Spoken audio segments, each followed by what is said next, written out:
Hello and welcome to the OMO Podcast. I'm Spencer Scott Holmes. And I'm Dunigan. And I have something that was kind of... One of these interesting things happened in life. The other day we went to go see... There was a Cradle of Filth and Wednesday 13 concert. I'm like, hell yeah. I want to see both those guys. And I haven't seen Wednesday 13 since me and you went and saw them down in Fresno. You know, probably $6 or $8 years show? ago.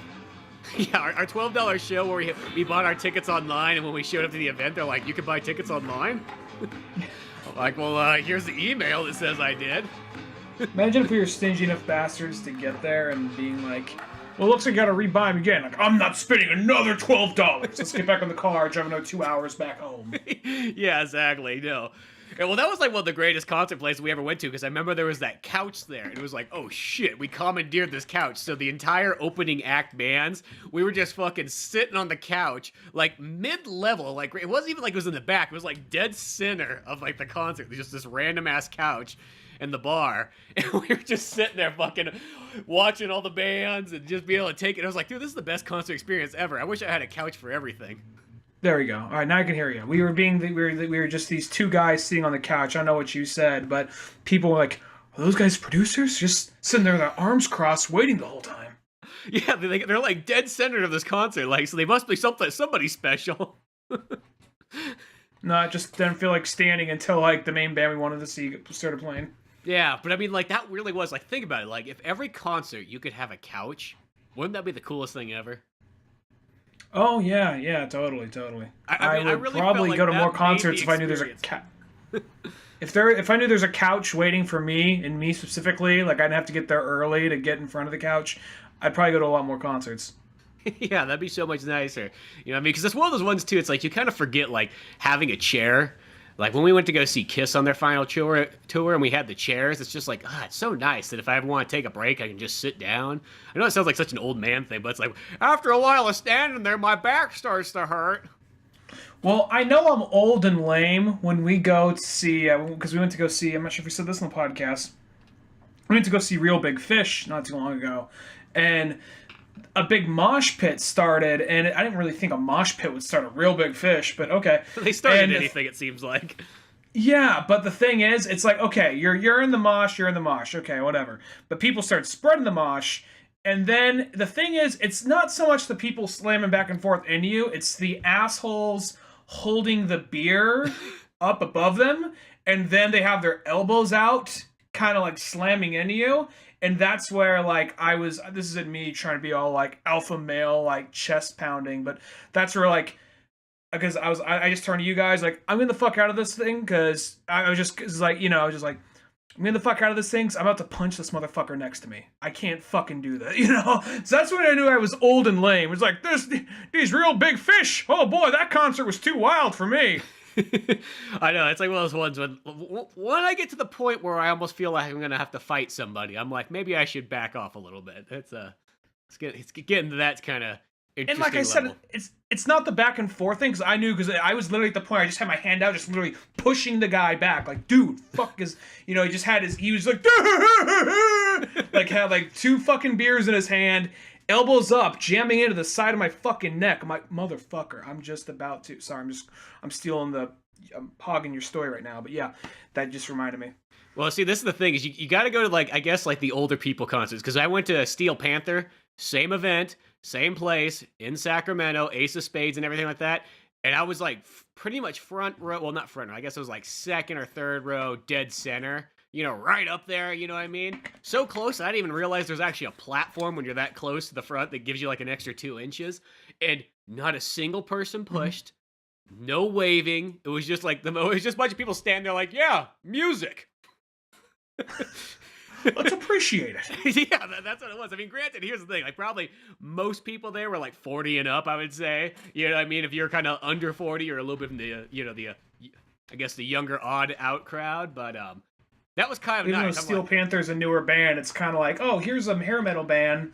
That's kind of ironic, but at the same time, sounds, if you just put in the background, sounds like an actual hair metal band from the 80s. Yeah, and I think that's kind of how it is. It's pretty much, you know, I guess it's no different than kind of having almost those, like, Beatles cover bands in Los Angeles, you know what I mean? It's made for a certain demographic. But going to the Wednesday 13 one, this is what I wanted to say. This is what I thought was so interesting about Wednesday 13 playing. Because once again, I haven't seen him in concert in a long time. I've been kind of wanting to see him again, and just, you know how it sometimes goes with concerts. You know, you make some, you don't make the others. But I thought he did one of the most ballsiest things I've ever really seen a band do. He literally didn't play any of his old music. He only played the latest 2 albums. That's it. Yeah, that's always kind of a... He pulled like a Neil Young or something like that. Like, fuck it, I'm doing what I want. I was just about to say, I'm like, should I compare Wednesday 13 to Neil Young? I'm gonna have to probably explain to do that, but... Well, that's how I always feel like Neil Young concerts are. Neil Young just goes like, this is what I felt like playing today. I don't give a fuck what you came here to hear. I'm Neil fucking Young. Okay. Well, Neil Young, that's what he would do if he went to, and he doesn't do it anymore since his wife broke up. So I don't give a shit about your fucking school now, because bridge benefit is no longer a thing. So bridge benefit, he's like, what? You paid $25 to see like 16 huge bands acoustically. The fuck you gonna complain about? Oh, I only played Old Man and Heart of Gold of all my old songs. Fuck you. Like, all right, Neil, just, there's kids on the stage. They don't know what the fuck I'm saying. They're retarded. Yeah, I said it. It's just like, oh god, Neil Young's going off again. Well, I remember like every time too, he'd find like some song that's like 25 minutes to play. Like, yeah, this will fill up the Neil Young time slot. So he's playing the most longest ass song ever. Like he's kind of like almost like some type of experimental like progressive rock band. But it's like he's Neil Young. He's great, but he's not like. I feel like he's not made to have these really long songs. He's not Rush or like Genesis or something like that. He's just going on with the same riff for, you know, God knows how long. Well, first off, I'm going to say this. You're right. He's not Genesis. He's better than Genesis. Yeah, he definitely is better than Genesis. But I know a lot of prog rock fans are like, shut the fuck up. But Neil Young's one of those guys who he's one of my favorite artists, but he's one of those guys who, if he records something, I already recorded it, just throw it out there, I don't fucking care. And part of me respects that, but at the same time, I mean, you know, I don't think I have a Neil Young album I hate or dislike, but there's definitely ones that are better than the others. And when you go see him at Bridge Benefit, it would be whatever just came out that year, maybe the newest album, and then maybe 2 old songs. And he would do these weird, like, aside from like Down by the River, which is like a 10-minute song, but it's a really good 10-minute song. There'd be these other ones where it's just like, when God made me, what was he like? Okay, Neil, I know you're kind of getting in your later years, but he's getting all reflective and shit. And like, sorry I wasn't along for the ride, but you know, I'm just. There's nothing wrong with playing some Crazy Horse. Just saying, something off Zumba, maybe. Well, I mean, for Wednesday 13, man, granted, we will say that he is one of those guys who does change his image, does change, like, not technically his name, but his band names, like, all the time. So it's not out of the question, I guess, for him as much, but I still felt like it was kind of a little bit odd, because it's like, the new albums he has, like, the 2 of them, they're good. There's only one thing kind of missing in them. They kind of are missing the fun factors. What I always thought made Wednesday 13 for like 20 plus years amazing is that he always kind of had that fun level, sort of no different than Steel Panther or something, like in his tunes where it's like you're almost having like this cool heavy metal, punk rock, gothic thing, and then it's kind of fun and a little bit funny all at the same time. It's like, well, that's kind of cool. And then these new ones, it's almost like he's going kind of serious metal. You know what I mean? Like, fuck it. Oh. They've never took me serious before. It's like if Weird Al came out, he's like, no more comedy. That's it. We're not doing it. I want to be taken serious now. I'm not doing I Love Rocky Road or the Slim Shady parody song anymore. Fuck that. Yeah, those guys put up my Stairway to Heaven. No, not a parody of Stairway to Heaven. Literally, my Stairway to Heaven. Well, that's even kind of weird, because it's kind of hard to be taken seriously after you, like, let's do a funny, upbeat song about corpse fucking. Yeah, when, like, and a few of those songs, too, not just one. You know what I mean? It's funny, because it's like, you know, how many corpse fucking songs do you got? Oh, well, I mean, might be going to 2 hands for this one. Well, the one thing I thought was just kind of odd, though, is like, I remember like the whole time of thing of like, okay, he's gonna play some of his new ones first, you know what I mean, whatever, but there's no way he's not gonna play something from Frankenstein Drag Queens or something from Murder Dolls. That would be silly if he didn't do that. That's like the Rolling Stones only playing their 90s and up albums. Yeah, it's like you go out there only playing like fucking Voodoo Lounge or... Yeah, exactly. Anyone seen My Baby? You know what I mean? Like, just imagine going to a Stones concert and being like, yeah, we don't play shit, before 1995. That would be fucking weird, right? That would be a little off. You know what I mean? Yeah. I'll say this: all my favorite songs by the Stones, the stuff you don't hear on the radio, other than "Paint It Black" or "Give Me Shelter." But yeah, no, I get what you're saying though. So for him, well, at the same time though, I don't know Wednesday 13 like you. I mean, we both met him at the one show, which was cool, but I know you're a much bigger fan of him than I am, and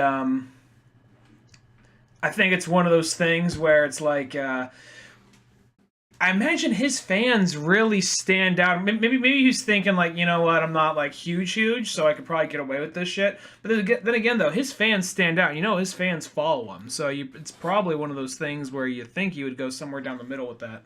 Yeah. I saw Deer Tick play at whatchamacallit, at the Bottom of the Hill. What? Yeah, Bottom of the Hill. Not Bottom of the Hill. I mean, whatchamacallit? I forget what the festival's called. Hardly Strictly Bluegrass. Mm-hmm. They played there, and half the songs they did were off their new album, but everything else was cherry picked from all over their career, and they did like a cover or two. So it's like, you know, I kind of understand if you want to do a lot of your new stuff, but at the same time, it's just, you know. Well, I always feel like the good equation is you do 50% kind of like your new stuff. You know what I mean? As long as you still have a bunch of new albums coming out, you know what I mean? So if that's the album you're sort of touring on, I kind of get like that's probably 50% of it. But I also feel like the other 50% should probably be some of your old stuff. And the weird thing, too, I think with Wednesday 13 is he's a guy who's like re-recorded a lot of his music over and over and over again. So I assume that means you kind of like it. It's not like he doesn't like it anymore. But it was kind of odd. It made me kind of wonder. I'm like, did he just like kind of give up on all that old stuff? It's like, fuck it, we ain't doing that anymore. What about 1976-66? Nope, I don't care. Not doing it. How about Rambo? You recorded it like 6 times. You ain't getting Rambo. That ain't an encore song. It's like, oh. Because I mean, the weird thing, too, is I remember like, he kept doing like outfit changes and so on, and he came back out one point and he had like that kind of like sailor's looking captain hat thing on. It was like, oh shit, he's got the captain hat on. We know where we're going with this. And then like he still never played the old stuff, and I was like, oh, I thought the captain hat was leading that towards there. No, he's just trying to blue ball you. Yeah, it was. I felt because he was dressed like, you know, Wednesday 13, 2004 maybe, you know what I mean, or 2006 even. And I was like, oh shit, we're going back there. And then it's like, nope, no, not getting that. As I said, it was still a good concert, but it was just like one of those ones I was like, that's kind of ballsy. I don't think I've ever seen, because even Neil Young still at least play 1 or 2 old songs, you know, where Wednesday 13, like not a single song off of anything but the last 2 albums he did. I just thought that was kind of weird for a guy who has, you know, probably 15 albums, 16 albums. That's a lot of material to like kind of just bypass. Maybe he's just like, you know what? Fuck it. Maybe he just reached that Neil Young point. Like, you know, this is all it's ever going to be, so fuck it. Don't care. This is what I'm doing. Yeah, and it was one of those ones, like, the audience was still into it. It wasn't like you didn't see, like, people go, like, oh, man. It seemed like they were into it. So maybe he's almost got this brand new set of fans, too, at the same time, you know? Because it seems like everybody I know who likes Wednesday 13 for his entire career, it's kind of like those last 2 albums were like, well, they're good, but, you know, not really the same thing, you know what I mean? They're almost like a 90s Stones album, you know? They're not bad. You can throw them on and everything like that, but they aren't going to be like your, you know, occasional rotation, you know what I mean? Voodoo Lounge isn't that good. I don't know. Maybe I have to go back to that one. But, yeah, no, I get what you're saying, though. There's some Neil Young albums that came out in the 90s, to go back to that for a second, since we're making that comparison, where it's just like, oh, it's kind of, I guess, compared to him, is other stuff. It's kind of later Neil Young. I was like, actually, this is surprisingly good. Okay, it's different, but it's surprisingly good, you know? Well, there's some bands, like, it's kind of like Bruce Springsteen and, like, Kiss and so on, where, like, their later albums are all pretty much just as good. I like a lot of later Springsteen stuff. Yeah. Wrecking Ball I really liked. Yeah, so it's like one of those ones. There's some bands I feel that, like, almost sometimes get kind of better with age, and I actually think most bands sort of do. I think it's just with the Wednesday 13 one, it's just like, as I said, it's good, and it's heavier, but it just feels like one of those ones, it's just missing the fun factor. And I feel like, it's almost like if you went to Steel Panther, and they're like, we're just going to be serious from now on. None of this funny shit. The thing that they sold themselves on the whole time. Yeah. The funny hair metal band. Yeah, that's what I mean. I feel like it would feel kind of odd. Be like, no, we're not cracking jokes in between songs anymore. Nope, that's over. You don't get that. They just like sit down on the stage like Axl Rose style. Okay, until you guys calm down, stop laughing. We're just gonna sit here and wait. How do you guys like that? Say a joke about eating pussy! Take that guy out. Get that guy. Get him the fuck out of here. He doesn't belong here. That is disrespectful to us and to our wives. Yeah. Well, we don't need that riffraff here. We are here to enjoy music. Now gather around, light some candles, bring out the acoustic guitar. There's a different side you have not seen of us. Oh, you know what's another funny thing of this concert I have to kind of point out? There was this guy that was like, because we were kind of like up on the riser to the left side, pretty much the exact opposite we were at that Real Big Fish concert at Ace of Spades. And it was actually, that's kind of a nice spot to be because nobody's pushing you. You're high enough so you're like level with the band almost, looking at them, you know, and it's kind of a nice spot, you know, and if you want a bar, it's literally right behind you. But there was this guy, this older gentleman standing there, pretty much as security for like the bands coming through, like the lower end bands, I guess. Well, the weird thing is, like, it's like Wednesday 13. All his band members came on a different side of the stage than he did.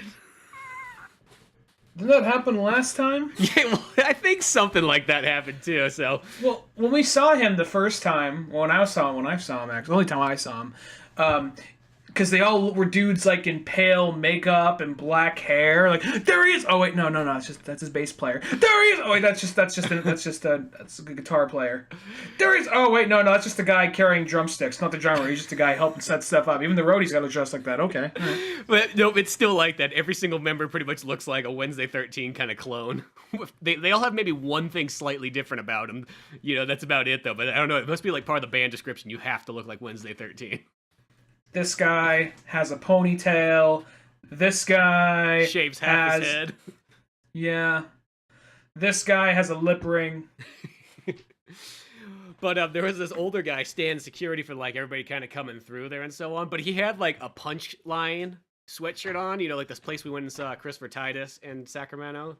Yeah. So you know that he was probably just called in like, hey, Dave, you know, we gotta need somebody to fill in at Ace of Spades tonight. You think you could do security? Well, yeah, I think I could do it. What kind of music is it? Well, it's kind of a little bit of a odd metal, I guess. You know, I think that, you know, what the kids might refer to as gothic or black. Yeah, whatever, fuck it. Concert's a concert, right?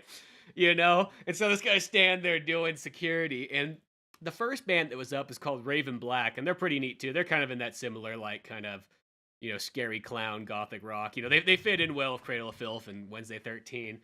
And the singer's like this female, and she kind of has this like almost animatronic like movement going on as she's singing. Like if you're at like a theme park, like that the Joker set up or something like that, because that's really what the band felt like. It felt like the band that would play behind the Joker. And this guy literally did the thing where he did like the old double take. He looked over once, kind of turned back, and then looked again like, the fuck? Is that what's going on? Is that the concert that I showed up to? Shit, I didn't even know what I signed up for. Am I protecting animatronic puppets? Is this a real thing? Or they set them up that quickly? Shit. And it was just so funny because you could just kind of tell. I mean, the guy wasn't, he was, you know, probably like later 50s or something like that. But you know that like one of the ones like, yeah, I got this nice gig over at the comedy club. It's quiet, you know, people are pretty tame for the most part. Oh, this dude is a bouncer in his 60s. You know he has to have a tattoo of Dalton from Roadhouse. Oh, you know he does. You know that was like the idol. He had to like take a day off the day Swayze died. It was it, yeah. Everybody did. Everybody who was a bouncer or cooler had to. But I just like to imagine the day Swayze died. Like there's just like one bouncer, like, you know, fires a signal up into the sky. All the bouncers look out there like, it's happened. Like they got like that all old like Chinese signal system that like just like keep lighting like lights every like, you know, 5 miles or so in the distance. Like there's red smoke coming out of a chimney somewhere. Like, oh, Swayze has passed. All bouncers take a day off. It's understandable. We're in mourning. Yeah, that's probably be what it was like. But yeah, no. Overall, should I blame it? I don't blame him. I get it. I know. I understand. That was a hard day when Swayze went. You know what I mean? It was. You know, it's like, damn. He's in like two movies that are like in my top 10 favorite movies of all time. Like that's a hard one to lose. You know what I mean? Yeah. But yeah, the rest of that concert was great. Cradle of Filth once again killed it like nobody else. It's like that band blows me away, like how good they are and how long they play for. And it goes to show that you could be like almost 50 years old and like still fucking like kick ass and like death metal. interesting. Yeah, it's kind of crazy. Well, I guess, it's, well, I guess there's that thing like parents say like, oh, it's just a phase, you'll get out of it. But then all of a sudden, like, well, these guys like, man, I thought this was cool. And I just like to imagine, I'm sure those guys are into it, but I just like to imagine somebody's just like, man, I was into whole goth makeup and all the, screaming into a microphone thing when I was in my 20s, but fuck, it's what pays the bills. I'm really tired of it, but it's all that pays the fucking bills now. Shit. Yeah, stick with it. It's a phase, but I gotta just keep this shit rolling, I guess, because some people just discovered me the other day, and I gotta perform for them. All right. Well, let's get the platform shoes and the goth makeup. Yeah, well, it's funny too because like Danny Pfeiffer even had like sort of a different like kind of goth makeup look. He had sort of like felt like the pirate version of him. He almost looked like he was ready to be on the set with like Johnny Depp on the next Pirates of the Caribbean or something. You gotta mix it up after as long as he's been doing it. Yeah, weren't they in Ace Ventura? Or no, that was Cannibal Corpse. That's Cannibal Corpse. But the weird thing is, though, is they're pretty much just as old as that. It's something you don't really think about, but like both Wednesday 13 and Cradle of Filth, it's like those bands are like 30 years old or something like that. They're like as old as Sonic the Hedgehog. Fucking weird when you think about it like that. Sonic will be coming up on 30 pretty soon. That's crazy when you think about it. Yeah, it's like the way I look, I'm like, God damn it, these bands are pretty much it's pretty much like Soundgarden and Nirvana and Guns N' Roses are like in the classic rock category. These guys are like all of like 2 years away from that. I'm not sure if I said this on the podcast, but back when I used to work at the bike rental job, there's a location. I didn't work frequently, but once in a while I'd work over around Pier 39. And like I said, like I ran Pier 39. It was under my thumb. Like when somebody's business was acting up, I went and shook them down. I told them what's what. I just slammed my their office face down into like a pile of crabs. Yeah, I did it in front of the tourist. They like that sort of shit. They tip me afterwards too. The kid would cover his eyes, like, make him watch. He must know the law. I tossed the bodies into the sea lions. Watch them ravage it. They really just kind of end up being like a hump fest, but you know what I mean? That guy learned his lesson. That'd be scary. Just like, rah, rah, rah, just flopping towards some guy. No! It's mating season. Watch out. Who's going against the pier? Who, I ask? It's what I thought. I'm all dressed like Boss Hog. Yeah, exactly. You're driving your car across the pier. People are jumping out of the way. I have a peg leg or something just to keep in the spirit with it all. Yeah. No, I wasn't actually that high up. I was running a one of the bike stands around that area. And they would always be playing, like, whether it was top 40 or major classics, ranging from probably, the 90s to now. And they were, I want to say, something off American Idiot. It wasn't American Idiot, but something off Green Day American Idiot came on. And that's not even, like, classic rock by this point. But it came on the radio. And I was working with this girl who just started, and she's probably, like, 18 or 19. As we're setting up, I'm just like, huh? And she's like, what? Like, oh, this song. Like, what about it? Oh, it just reminds me of high school. She's like, why does it remind you of high school? I'm like, because this album came out the year I graduated. Then she looks at me, she's like, damn, bro. And then, like, yeah, shit, I wasn't even born yet. And then she pauses, she just looks at me like, were you like sad when Kurt Cobain died? Like, I was 6. I was like 6 or 7, so I wasn't really aware of it. I found out later. I thought it was kind of sad, but at the moment, I didn't really know who he was. I knew his songs. It's just like, man, was it like not having like internet? Like we had internet, just didn't come around to just okay. you had to be rich Go to have the it in the 90s. Bikes. No poor person had internet till maybe the late 90s. Yeah. It's like, well, you got it later. It ain't just, okay, no, just go do fucking, I don't know. Go unload the fucking bikes. Feed you to the fucking sea lions. Feed you to the goddamn sea lions. That's where you belong. Well, that's like the thing, too. It's like when you listen to classic rock stations now and like Green Day comes on that, they're like, let's hear another old tune from the Green Day boys. It's like, oh okay. Well, that's almost like you're like driving the car and you hear that and you almost like your heart stops for a second. Like, oh God, I guess I'm there. This is the life I am now. I am now in the classic rock section. Hey. I mean, that's also granted, one of this those shouldn't have things fazed me because as a kid, I grew up only listening to classic rock. It's weird that now as an adult, for some reason, like when I hear music of my generation, it throws me off a bit when it's a classic rock thing. Well, plus now that makes older folks not listen to classic rock stations. It's like, yeah, you know, for a while I'd put up with some of the Guns N' Roses bullshit with a little bit of the Metallica, but now it's like they're playing the fucking Chili Pepper Boys and fucking like Jane's Addiction. You know, when Jane's Addiction comes on after Love Me Do, and it's not like an all-around classic rock. It's not an all-around rock station. It's classic rock. That's like, oh, that's what time it is. Right. Yeah, that's it. And then Killing in the Name of comes on next. Killing in the Name of comes on right after, like, okay, that was the Byrds' turn. Now we're playing. Now we're gonna play. I just have to just imagine that. Like, what was it? They turn. I remember, I'm forgetting the lyric. Oh, wait, no. A time to...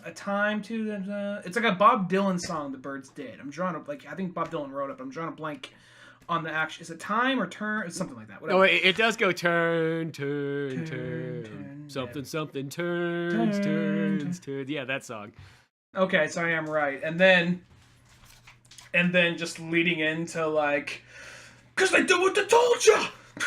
Because I do what I told you! Because the edited version, too, so it has that weird, like, spacing. Oh, I know. Those things are odd, but, well, I guess that's just the way the world works as things go on.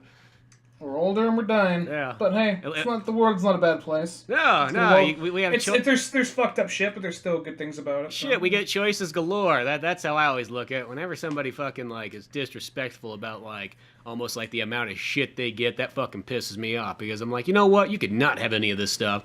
We have 10,000 times more choices than we had as kids in the 90s. And I'm grateful every fucking minute that I get so much sweet music, tons of great movies every fucking day, along with video games, comics, and regular books, and so on. Like, goddamn right does it feel good. Which leads me into sort of our main topic, I guess you'd say. So Miss Marvel. Miss Marvel or Captain... It depends. If you're in Sonora, it's Miss Marvel, apparently. Well, shit, that's what I typed in when I was looking up for, like, the tickets or whatever. I just literally typed Miss Marvel and it popped right up, so I'm like, oh, okay, there we go. And here's the thing, I gotta say this, because in my day, Captain Marvel is a DC character who is now called Shazam. That's Captain Marvel for everybody. Miss Marvel was always Miss Marvel. Shit, she was just a lady who was flying around, and one day Rogue grabbed her and saved her, but next thing you know, she sucked all the powers out of her that she was in a coma for like 15 fucking years. That's Miss Marvel. So here's the way it worked, I guess. There is who's now Shazam, which was Captain Marvel, back for DC. And then Marvel had their own Captain Marvel, but it was a dude. Yeah. And then there's a spin-off character, Miss Marvel, who that's always came to mind with Carol Danvers. And I guess, I don't know. Well, there's that, and then there's the Black Lady version in, like, the late 70s. And all I remember is because I have this one Avengers, like, giant, thick-ass book from, like, 1978. And it's got, like, a lot of her origin stuff in there, too. But there's a panel in there where Spider-Man is literally just backslapping fucking Black Miss Marvel across the face. Is it like she was... She's under, like, control, he thought she was... or something. There's a good reason behind it. But let's just say if that's... It's not just one of those, like... It's not just one of those old-timey hangovers, like, shut up, you damn woman! Like that. Let the boys talk! No, it's not one of those ones. But out of context, it would look very odd. Because I don't think the one panel explains how that happened. I think you had to read the whole page. But I just remember laughing so fucking hard. Like, here's Miss Marvel. Here's fucking Peter Parker fucking... And it's like one of those ones where it's got like that Jack Kirby-like fucking slap, so it looks like 10 times more intense than anything else. Like a lot of impact lines and shit. Yeah, like it's not Jack Kirby drawing it, but you can totally tell it's the point where everybody wanted to be Jack Kirby for so many years. But, it's one of those things where, I just want to mention this about Jack Kirby real quick. I actually managed to get like one of those massive like old like collections of like Jack Kirby's work on Mr. Miracle. And some of the reading is a little like not god awful or anything, but it's like, oh, it's a little dated. But the artwork is still fucking amazing. Like, looking at what he did back then, like, So just badass. the artwork alone, his artwork alone is worth getting that book for. Anyway, And it's funny, I gotta say this, DC at the time period when Jack Kirby was there, they're like, dude, that guy's fucking shit. He just draws squares. Everybody's a fucking square. Like, why can't he learn to draw people looking like humans? and sure enough, he was like the guy everyone wanted to be for a while. Yeah, exactly. Goes to show that, like, generally, like, more character-like art will work better than just trying to be realistic or whatnot.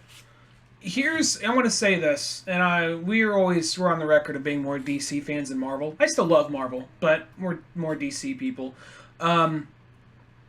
I think Marvel, because, kind of switches back and forth of who's in the lead usually, most of the time. Not saying they both can't have good books out at the same time, but it just kind of switches on who's in the lead.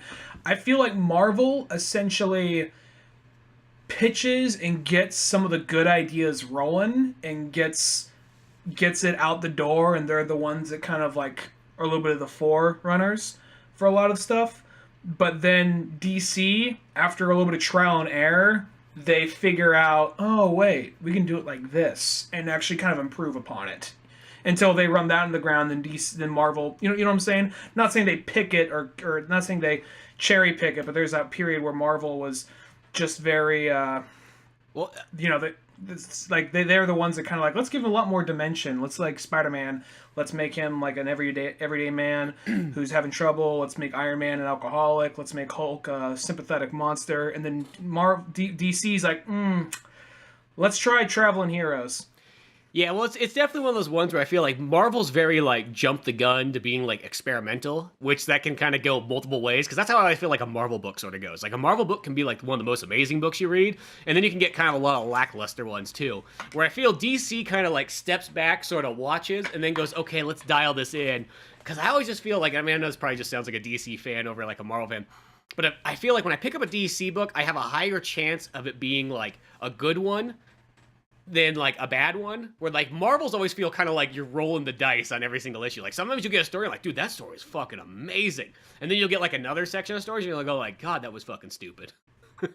I don't know, I still really like a lot of Marvel stuff. Like, I was doing the math in my head, even though I'm probably more of a DC guy, I think just because the DC characters I like more than most Marvel characters, but I'm kind of like, compared to Marvel and DC books I read, they are kind of like half and half, really.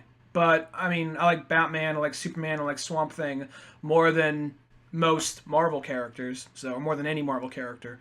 So, out of that, this is one of those things, it's like, okay, But, that being said, Miss Marvel, or Captain Marvel, whichever version you go with, Carol Danvers, who's now Captain Marvel, was Miss Marvel for a very long time.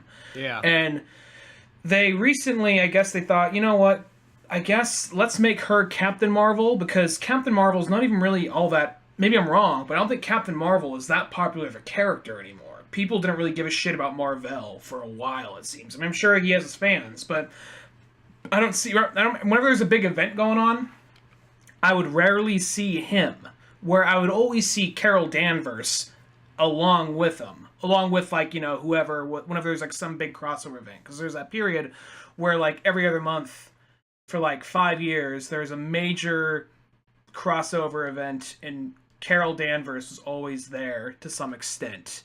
And she was one of those characters I never really disliked. And, she was alright, but I feel like this is kind of like the thing with the movie. Let me just say about the movie real quick.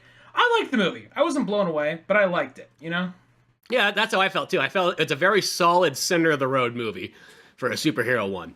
At the end of the day, like, I think there's nothing really wrong with it, but it's not pure amazing either, I mean, it's solid. It's solid good, you can't really complain, but there could be things that are a little bit more exciting in it. See, because the thing about me is, like, yeah, Miss Marvel, I think, is like that Captain Marvel character. The main reason I think he never really exists that much in Marvel is because Captain Marvel, when people said that back in the day, they just thought Shazam.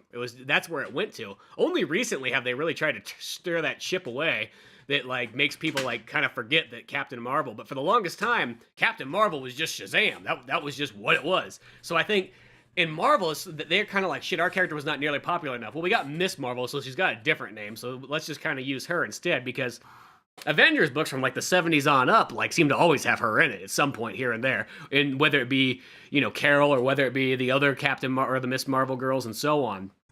I think her friend, who was the pilot, I think that was meant to be. I might be wrong here, but I think that was the Miss Marvel from like the 70s. That's what I was kind of wondering too. I'm like, because it's one of those characters that like really all I know about her is like that X-Men episode where Rogue absorbs all her powers and then she's in fucking a coma for like 15 years, and I think that was a long time period.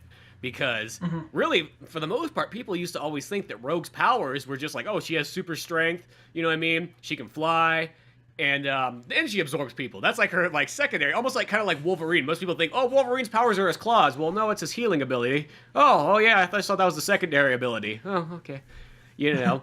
And I think for that, and you know, I mean, like literally, I think from like the late '80s all the way on to like till I think Ultimate X-Men, pretty much. Rogue was always in that, like, or there was no Miss Marvel in a sense. She's just been in coma because they're like, shit, Rogue absorbed those powers. How the fuck do we tell a story with Miss Marvel now? Yeah, well, I also think, well, just going to this movie, because this movie did great. It did great in the box office, and the reviews are kind of like, overall, like, oh, not amazing, but good. That's kind of what I've heard. You know, it seems to be almost just a lot of that. Or it seems to be... like that's kind of like what it seems to be most like neutral people who eat, but then there's the people who, because you know Brie Larson came out and said that she thinks there needs to be more diversity in critics or whatever, and out of that just made like, I don't know, it's one of those lines like, it doesn't really bother me either way, but then like you have all these guys just way overreacting. Oh, she hates white dudes! Like, she doesn't hate white dudes. She maybe didn't word the thing as good as she could have, but no, she hates white dudes! And then you got all the people that are just like, no, this movie's amazing. Why? Because it's starring a strong, independent woman. Like, Wonder Woman did it a little better than this movie, I think. But it's one of those things, like, I thought it was, like I said, I thought it was good, but I noticed there's just this big divide between people thinking it's either complete and utter dog shit, or it's the best one ever because, oh, she's a strong, independent lady or whatever. You know what I mean? Well, it feels like they're not even looking at the movie itself. They're just kind of judging it based on like what it kind of maybe represents, if I can say that. So that's just like the little bitch category is what I call it. You know, the people who fucking, you know what? Fuck you. Get out of America. That's all I have to say. If you don't like fucking movies, get the fuck out of here. Because here's the thing. There's nothing fucking wrong with this movie. It's not amazing, but there ain't fucking anything wrong with it. It's a good, solid, damn center-of-the-road movie. And you should just respect it for what the fuck it is. You know, what it feels like to me, it reminds me like this movie should have came out like during like the first run, like Iron Man 1, Thor 1. It feels like it's in that category. Like that's how it came across to me. It's kind of like the starter films. And I think that's almost what they were going for. In my opinion, I'm assuming that's what they wanted. They wanted to like tone it back, make it kind of simple, and just go like, okay, let's take the bells and whistles out. You know what I mean? We'll just focus on just a couple of characters. And boom, that's the story that they chose and went with. And the only thing that's kind of weird about that, though, is because I always think of Miss Marvel as, like, she's supposed to be pretty much, like, the Superman of Marvel comics. And it's like, here's the thing. It's like, you got the Superman of Marvel comics, and you're fucking running around all over the place and driving cars and shit. Like, it's kind of fucking weird. You know what I mean? I feel like there should be more flying and throwing and, like, what it almost needed is it needed, like, a fight like Man of Steel. Like, that's probably the best way I can say it. You know what I mean? Just one of those, like, 20-minute fucking, like, throwdowns.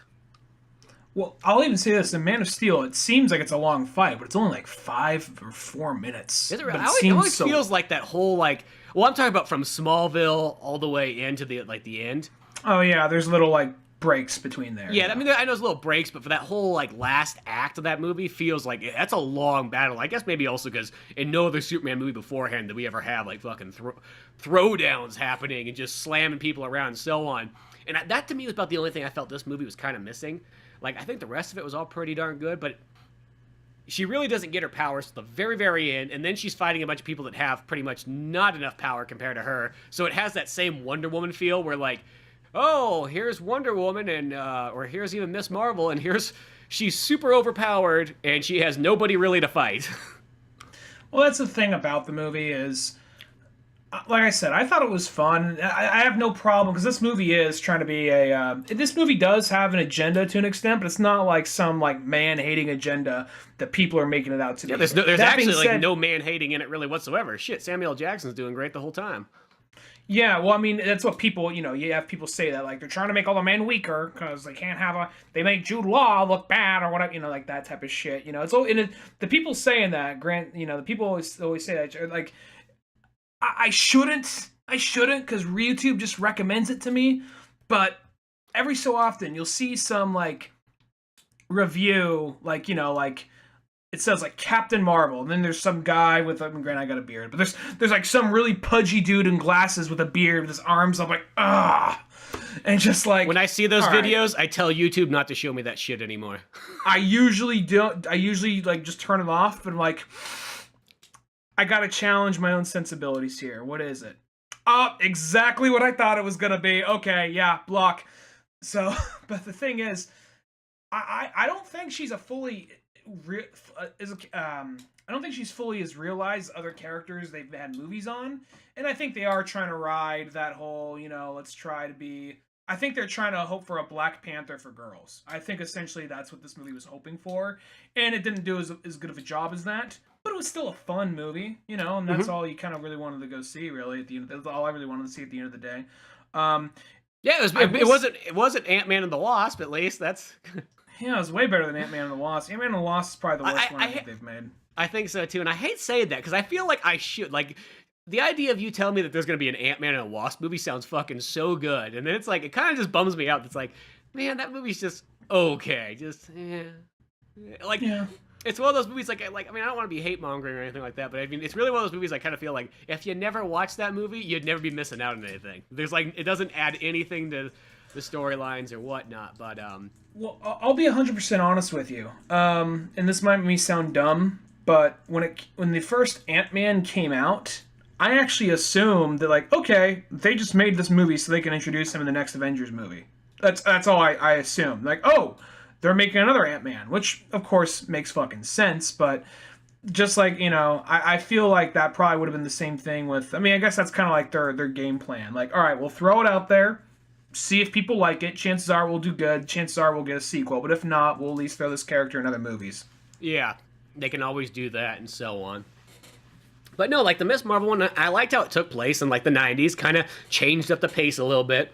You know what I mean? That kind of took a toll for, or like took a, like, I guess a look from like DC for that kind of stuff.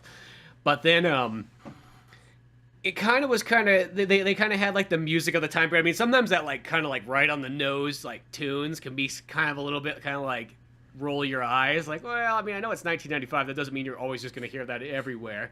But it still kind of worked because it kind of felt like, oh, it's kind of like Guardians of the Galaxy, I guess. That's kind of what they want. They want another little soundtrack.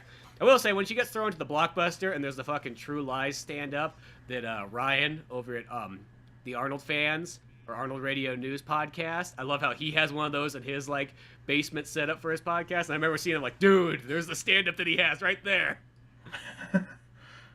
I bet he noticed that. He's like, oh, Then at the same time, though, just like, they caught it on fire. You know what sets Arnold on fire? Yeah, they blew Arnold's head off, and so on, For a second, I thought it was like, Tomorrow Never Dies or something like that for a split second. Yeah, well, I noticed there was actually quite a bit of Arnold Schwarzenegger movies, because when she was walking down the row of films, there was like The Last Action Hero VHS, and like pretty much was like, felt like I was just looking at my own room. I'm like, shit, I have like half those movies right there. Well, they said a big inspiration for this was Terminator 2. Huh, that's kind of an interesting way to go about it. I guess if they said they wanted to pull from 90s action movies and kind of unlikely team-up type things. So, Samuel L. Jackson as John Connor? John Connor, yeah. Now, that's a movie I would love to see. It's just like, can we get Samuel L. Jackson, like, okay, we use the technology to make him younger. Can we make him so young that he's like a 10-year-old boy now? And he's John Connor? Just like put his head like on the kid's head in that movie, but he still has Samuel L. Jackson's voice. Like he's like, stand him on foot, up high, down low, too slow. that would be. You promised. I order you not to go, motherfucker. No one's explaining why like this 10-year-old boy has the face and voice of a 60-year-old black man. Yeah, exactly. But everybody just goes along with it.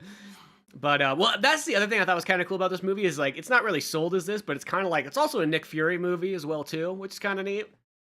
Mm-hmm. And I always kind of, at some point, it's like, okay, they're going to do a Nick Fury, because Nick Fury is kind of like one of those characters, like, they use him as, like, the shoo-in character to kind of bring everybody together, but it's like, Nick Fury is also a full-fledged, pretty much superhero as well, at the same time. It's like, he used to be, like, very prevalent in comic books, and then all of a sudden, he just kind of got put to, like, the chair and just said, like, okay, you bark orders from here, show up every once in a while.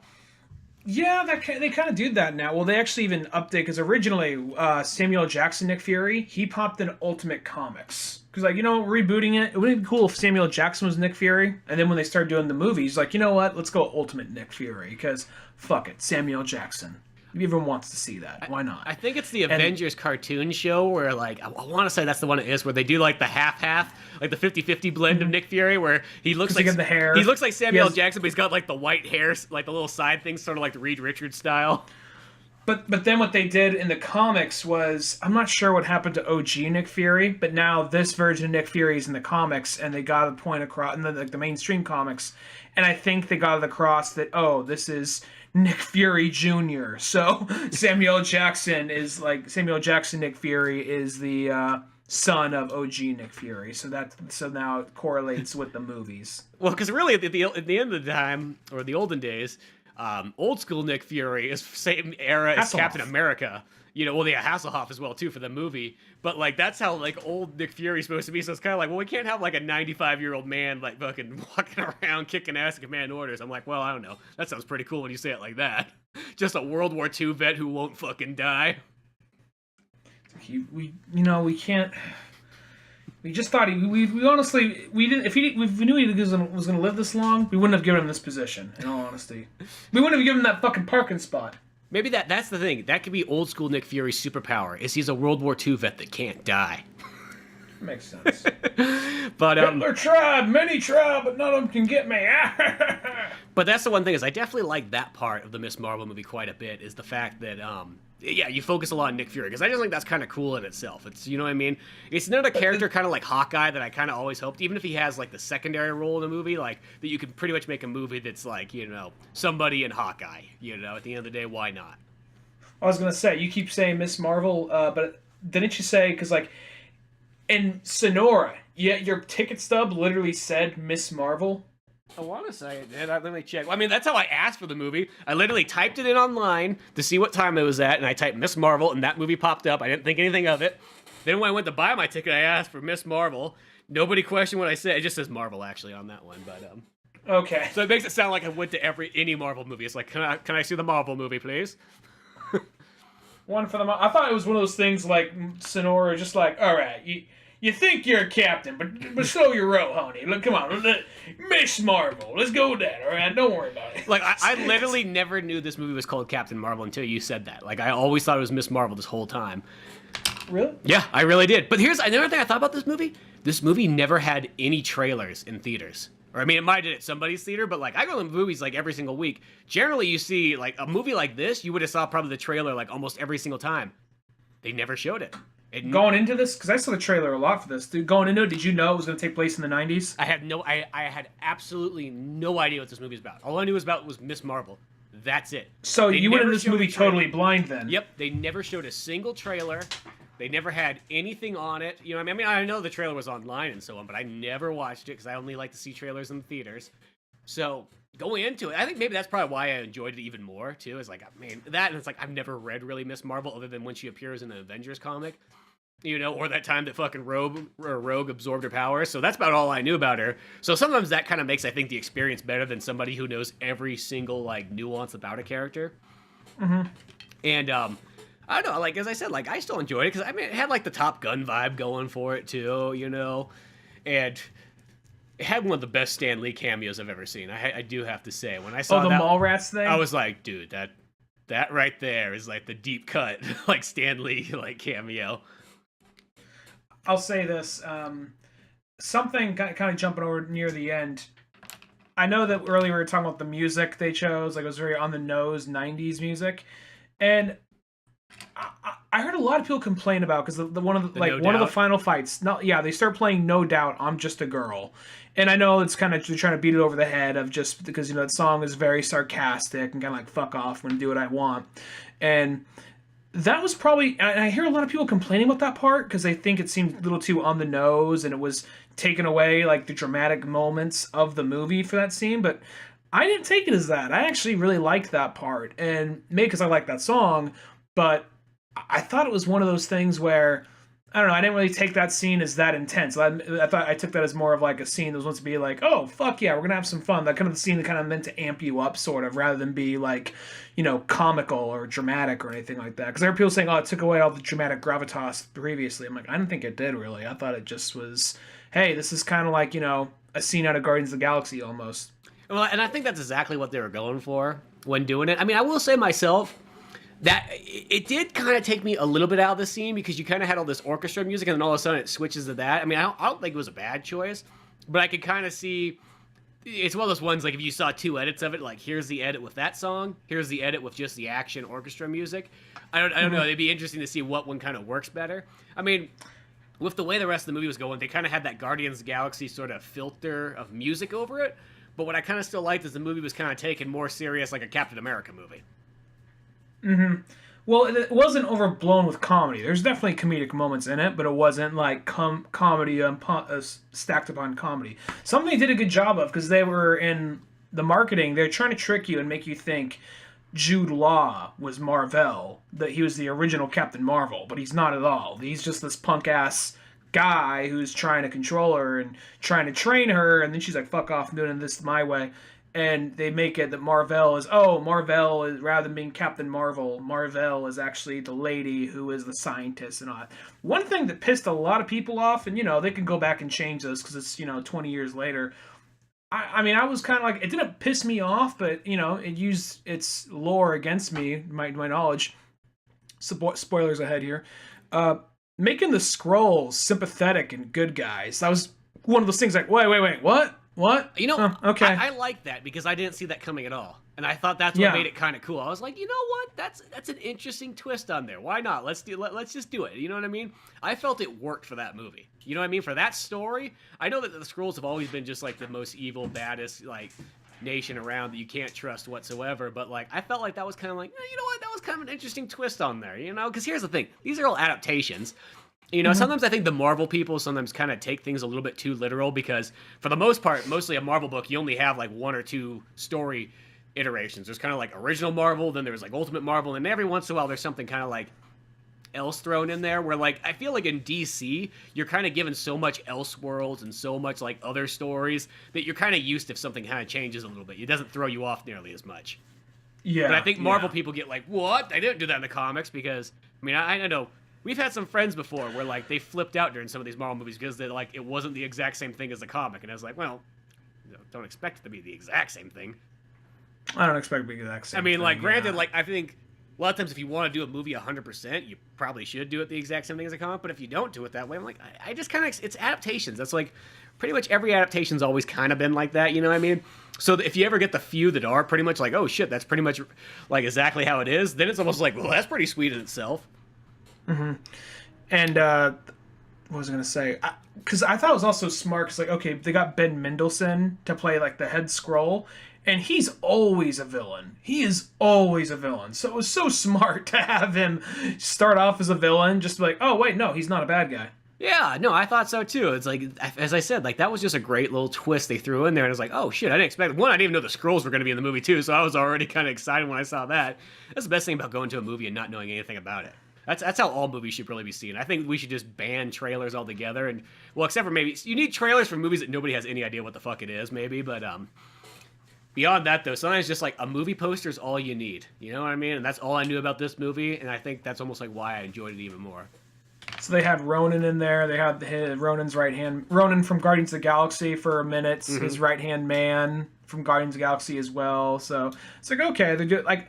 A lot of people are complaining about some of the prequel-esque stuff, you know, seeing Coulson when he was young, seeing like how seeing like okay, that's how they got the name for the Avengers or whatever. And that stuff doesn't really raise the movie down for me. It doesn't really drop it for me. But I think that it's one of those things like that right there is one of the things that says to me, this isn't me trying to be overtly critical, but I think that's one of those things like we're not so sure about the thing entirely, so let's try and ease people in with as much Marvel lore as possible. So, you know what I mean? Yeah, they did that kind of goofy prequel stuff where it is kind of like, just like, well, how do we become like the Avengers? And it's like, they think it's like, Avenger, that should be the name of the team, you know, those kind of goofy moments, you know, or even like how Samuel, because like the whole time I'm like, I wonder how Samuel Jackson's going to lose his eye. And I think they kind of chose sort of the goofy kind of take on it, but I was like, whatever, alien cat scratches his eye out, okay.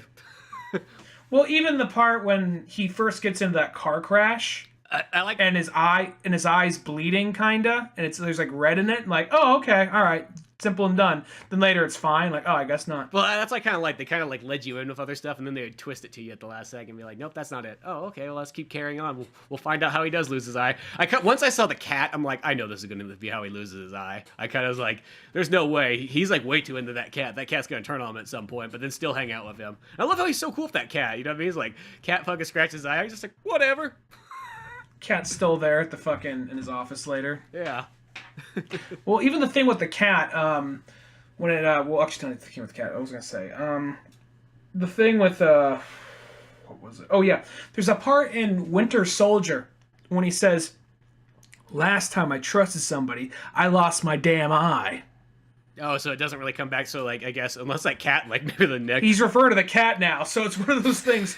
Oh, there's a thing of there's like this thing of like, oh man, who fucked him over? It's like, oh, this cat. This fucking cat. That was the Nick Fury movie. Is that like he has this like grudge match against the cat now? Goose. They went from being friends, and then he lost his eye. Well, he just let the cat stay in his office because he's like, it's the long haul. If he immediately attacked the cat right there, the cat would see it coming. So he's like, he's got to trick the cat into thinking he's cool with the cat. Yep. So then he can strike when at least expected. Yeah, exactly. He's a strategic man. I know he's planning this stuff out. I really want the full. See, this one's. I'm surprised they still have not really made the full Nick Fury movie. I mean, like that seems like a given to make like such an amazing movie. It's just you got Samuel L. Jackson. What more do you need? I don't know if they'll ever do the full Nick Fury movie. See, I mean, you know what they could do is like maybe what if Nick Fury was like in the Gulf War? I guess just trying to base it on like that, or I guess he could be. Shit, we got Nick Fury, or I got Samuel. Well, Jackson. you could maybe do something where it's like. Put them around with a bunch of characters that are never going to get their own movie. A bunch of Marvel characters that are never going to get their own movie, and just put them all into one movie, and not make a teen movie out of it, but just interact with them, because that's essentially. I mean, I never really watched Agents of S.H.I.E.L.D., but after a while, what I'm told is each episode is kind of like, oh, look, they bump into this one really obscure Marvel character. I think eventually, like, Mockingbird joins the team and Ghost Rider joins the team for a minute, but that's how many seasons in before, it's like, okay, we could watch people in suits talking about Iron Man or Captain America, or we could go watch Iron Man and Captain America. Yeah, I know what I mean. It's like one of those ones. Sometimes I feel like they kind of like almost. I think the problem with like the Agents of S.H.I.E.L.D. show. It's not saying. I mean, I never watched it, but like they almost are like so tippy toe. Like, well, we can't really use really good characters. You know what I mean? Let's just use kind of like the okay characters, so the hidden gem characters. And then even when they use something like Ghost Rider, they're kind of like, fuck, we could have used Ghost Rider for something better than this. Yeah. Well, it's also one of those things of like, what was it like? I want to say Robot Chicken. I said, like they're, what was it? It was like, this week on Agents of S.H.I.E.L.D. Like, oh man, it's a major job. We should bring in the Hulk. Oh, we can't find him. Bring in Captain America. He's off radar. Bring in Iron Man. Oh, he's in like a sobriety house or whatever. Black Widow. She has Pilates class. Thor off world. All right, looks like we got to do this ourselves. Next week on Agents of S.H.I.E.L.D. Like someone looking out the window with binoculars. Iron Man just flew by. Let me see. I just take my word for it.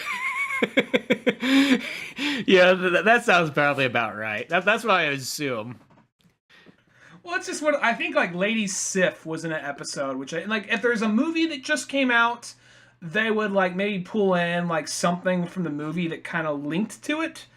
But like I heard that the way season 1 ends. It's right when Captain America reveals S.H.I.E.L.D. is actually, Hydra in hiding. And so it's like a bunch of the agents are, oh shit, it's Hydra this whole time, and they got to go against Hydra or whatever. So it's one of those things, or like, we've been working for Hydra, we didn't know, and so they start a new faction or whatever, and people from the show, apparently, some people I've heard, I don't know, I've never seen the show, but some people from the show apparently have made small, quick appearances in some of the movies, I guess. Yeah, and I know that they keep some of the stuff out of it because they're like, they can't take things from the show and put it in the movies that would be too big, because if somebody didn't see the show, it would be kind of confusing. I feel like the way that they probably should have done that show, I mean, I don't want to be like armchair director to a show I never watched, but it should have been one of those ones where it's like, okay, maybe you have a handful of these episodes where it's just a bunch of guys in the office, but then all of a sudden you have that Captain America cameo, or you have that Iron Man cameo. I mean, shit, it's still Marvel. They could fucking afford that crap. You know what I mean? You had Maria Hill pop in once in a while, and you had, I think, Samuel Jackson pop in one or two episodes, I think. Yeah, but I mean, that's what I've been told. Like that's the thing. Even have Daredevil show up, and have like, Punisher, like, just have these kind of crossovers to kind of, I feel like, to sort of like make it feel like not so side of the road, sideshow, what you don't really care to. It's here if you want it kind of show. Yeah, that's kind of how I feel with this show. Just nothing about it really jumped out to me. So, and really, even when Joss Whedon was working on it, like, it just didn't jump out to me, because it just seems like such a old. It's like, all right, okay. It's like, you would put up with superhero shows where they never wore the costumes back in the 90s and early 2000s, because what the fuck else did you have? So now, when you come out with a show, it's like, it takes place in the Marvel Universe. Is Marvel characters in it? Some of them! It's like, okay. Yeah, one of those kind of things where you're not too sure what you're kind of getting into. And this is the other thing, too. I personally, other than Nick Fury, I don't like S.H.I.E.L.D. I feel S.H.I.E.L.D.'s a bad guy, in my opinion. I don't like him. So, like, there's no way I'm going to watch a show called Agents of S.H.I.E.L.D. because I don't give a fuck about S.H.I.E.L.D. unless it's Nick Fury. Yeah, kind of there with you. You know what I mean? I don't know. I don't really hate S.H.I.E.L.D., but I don't really give a fuck about S.H.I.E.L.D. Yeah, I don't know. They just always kind of remind me of, like, they kind of just fuck shit up, really. Yeah. In the comics, they kind of...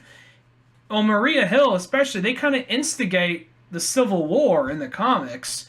And they step in to things all the time, and they kind of do more getting in the way than actually helping the superheroes out a lot of the time. So it's like, Yeah, that's sort of how I feel. I'm just not a big fan of S.H.I.E.L.D. Never have really liked them, and it's one of those ones, like, just don't lead me in there. Not gonna start now. Yeah. I'm already stuck in my ways. Yeah, you know what I mean. Just say it's just like, nobody's really won me over yet with S.H.I.E.L.D. So other than Nick Fury, but whatever. He's just leader. That's it. Yeah, he's just leader of it. Not that big of a role. Well, it's like one of those things. Like, dude, you're cool, but you got to get your fucking company in shape because these guys fucking suck. I mean, I thought Robert Redford was cool. Turns out he was a Nazi, so that's too bad. But yeah, beyond that, well, going back to like Miss Marvel though, it's like, see, I still think that one, it still, played out, like, as I said, there wasn't that many like comedy bits in there. There wasn't like the typical Marvel stuff that sort of like can kind of bring down a movie. I mean, it did definitely play it safe like usual, because that's how I always feel. The Marvel formula, you never feel like it's going to be really that ballsy. I think just because once Disney's involved, it's too hard for them to go like really fucking ballsy with anything. It's going to be always in that safe family sort of zone. But well, they don't go ballsy with violence, but they can get ballsy in like some other way. I think there's sometimes not. This movie's not an example of that, but every so often they'll do something like, oh, that's kind of different. I don't think I've seen a superhero movie do that before, so I give you guys credit for going there. This movie didn't really do that a whole lot. It's just kind of like a fun, safe adventure movie, really. Yeah, you know what I mean? It's definitely one of those ones like, it's in that kind of the section, the Marvel ones, where it's like, I would probably never really go out of my way to buy it. It's one of those ones, maybe if you ran across it at the pawn shop for like $3, I would pick it up, and that's not saying anything really against it. It's just, too many movies, too little time. Yeah, too many movies, too little time, and you know what? My money's going towards like a DC movie most likely. That's just the way it is. Like a Marvel movie really has to win me over for me to go out of my way and buy it day one. I think also the Disney-ness always never helps it too, because in the back of my mind it's always like, well, do you want Disney to be getting that money, that $25 of yours, because they're never the same price as everybody else's Blu-ray. Like a comparison of like an example where Marvel may have been a little ballsy, but in a different way. I'm going to say a movie like Black Panther was ballsy. Just the idea of like, okay, we're going to make a movie this size with a mostly black cast, which most superhero movies this size usually don't get. And on top of that, the main villain is going to be inciting a race war. So, so it's like, and that's it wasn't a big summer movie, but it was like something big enough to compete with a big summer movie. So I'm going to say that's ballsy in that aspect. But then but as far as like, I guess we're talking like, ratings, as far as like subject matter, like violence or something like that, no, they're never really going to be, I don't think they're ever going to reach that point too much. Maybe once the crossover happens with Fox, I think they might let Deadpool be Deadpool because they like money and Deadpool brings in money, but maybe Captain America or whoever won't be in it. Yeah, I feel that's kind of. I still feel that they'll probably keep the Deadpool movies sort of off to the side, like it's like, well, you're the redhead stepchild, but here's the thing: you make money, so go out there and suck that dick and bring us the money in. But we don't want to see your face around the office anymore. Well, the thing, Deadpool, even though like a lot of people watch Deadpool now, Deadpool is a character who knows his audience, and I think he knows there's a film audience. So I could totally see them acknowledging that he just got bought by Disney, so he's just pretending he's watching his words, doing the whole fourth wall breaking, Yeah, they would work it in, to a Disney kind of ploy joke, but maybe even to the point of like where you see him in an office trying to talk to somebody, and then you see like over the chair you just see two ears, Yeah, exactly. You could have like little inside jokes like that. Not saying it couldn't work. I do think that one to me is going to be one of those interesting ones though, because it's like. Ooh, I don't know. It's like the whole reason why Into the Spider-Verse was so good is the fact that you kind of have an outside company, to make some decisions and not just pure strictly Disney. It's like Sony's. Here's for example, Sony's like a gamut. It's definitely like they're sort of like some Marvel comics. They're like a roll of the dice. You don't really know what you're gonna get, but by having that kind of roulette system, you can get some amazing movies in the process. You just might have to have a couple other ones in between. The thing about that, I mean, I'm not going to totally discredit Sony for Into the Spider-Verse, but I don't think it was really Sony execs that really got that movie, made it really what it was. I just think like, we don't fucking know. And then you had, Phil Lord, Chris Miller, and the director. I forgot his name. Well, yeah, I mean, like they all had a vision and like, look, we really want to make something, and we wanted to kind of do it in the spirit of kind of make a really good Spider-Man movie, but do kind of our Lego humor-esque kind of our Lego movie-esque humor in a way, but tone back on that, maybe lean in on the drama a little bit more.